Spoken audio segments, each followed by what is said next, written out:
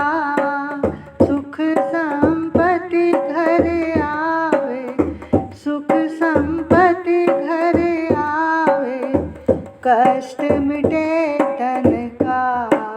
ओम जय जगदीश हरे। मात पिता तुम मेरे, शरण पड़ूं मैं किसकी। स्वामी शरण पड़ूं मैं किसकी। तुम बिन और ना दूजा, तेरे बिन और ना दूजा। आस करूं जिसकी। ओम जय जगदीश हरे। तुम पूर्ण परमात्मा, तुम अंतर्यामी। स्वामी तुम अंतर्यामी। पार ब्रह्म परमेश्वर, पार ब्रह्म परमेश्वर। तुम सबके स्वामी। ओम जय जगदीश हरे। तुम करुणा के सागर, तुम पालन करता। स्वामी तुम पालन करता। मैं मूर्ख खल कामी, मैं मूर्ख तुम स्वामी। कृपा करो भरता। ओम जय जगदीश हरे। तुम हो एक अगोचर, सबके प्राणपति। स्वामी सबके प्राणपति। किस विधि मिलूं दया मैं, तुमको मैं कुमति। ओम जय जगदीश हरे। दीन बंधु दुख हरता, ठाकुर तुम मेरे। स्वामी रक्षक तुम मेरे। करुणा हस्त बढ़ाओ, अपनी शरण लगाओ। द्वार पड़ा तेरे। ओम जय जगदीश हरे। विषय विकार मिटाओ, पाप हरो देवा। स्वामी कष्ट हरो देवा। श्रद्धा भक्ति बढ़ाओ, श्रद्धा भक्ति बढ़ाओ। संतन की सेवा। ओम जय जगदीश हरे। श्याम सुंदर जी की आरती, जो कोई नर गावे। स्वामी जो कोई नर गावे। कहत शिवानंद स्वामी, कहत शिवानंद स्वामी। मनवांछित फल पावे। ओम जय जगदीश हरे। ओम जय जगदीश हरे। स्वामी जय जगदीश हरे। भक्त जनों के संकट, दास जनों के संकट क्षण में दूर करे। ओम जय जगदीश हरे। तुलसा महारानी नमो नमो। ठाकुर मन भानी नमो नमो। हरि जी की पटरानी नमो नमो। मेरे श्याम जी की प्यारी नमो नमो। मैं तो जाऊं बलिहारी नमो नमो। तेरी ज्योत जगाऊं नमो नमो, तेरी आरती गाऊं नमो नमो, तेरा हरि यश गाऊं नमो नमो, तुलसा महारानी नमो नमो, ठाकुर मन भानी नमो नमो, हरि जी की पटरानी नमो नमो। जो तुलसा तेरी शरण में आवे, मुँह मांगा फल सब कुछ पावे। हो मैं तो जाऊं बलिहारी नमो नमो, तुलसा महारानी नमो नमो, हरि जी की पटरानी नमो नमो। धन तुलसी पूरण तप कीना, हरि चरणन अर्पण मन कीना, शालिग्राम जी की प्यारी नमो नमो, तुलसा महारानी नमो नमो। जो तुलसी तेरी आरती गावे, बसे बैकुंठ अमर पद पावे। तेरी महिमा सबसे न्यारी नमो नमो, तुलसा महारानी नमो नमो, हरि जी की पटरानी नमो नमो। बोलो तुलसा महारानी की जय, कार्तिक मास की जय, बांके बिहारी लाल की जय, राधा वल्लभ लाल की जय, राधा रमण लाल की जय। देखो भैया, ये आपका कार्तिक मास की रोज की कथा का महात्म और तुलसी आरती, उसका पूरा पैकेज तैयार कर दिया है।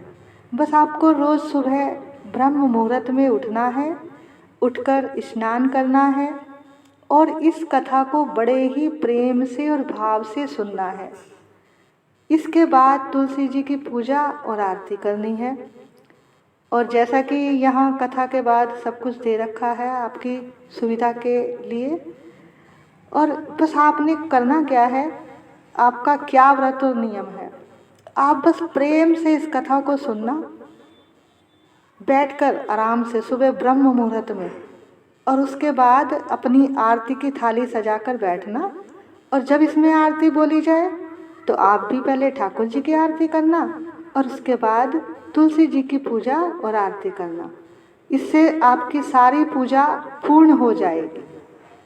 जय जय श्री राधे, जय जय श्री राधे, जय जय श्री राधे, निताई गौर हरि बोल। राधे राधे, राधे राधे, राधे राधे।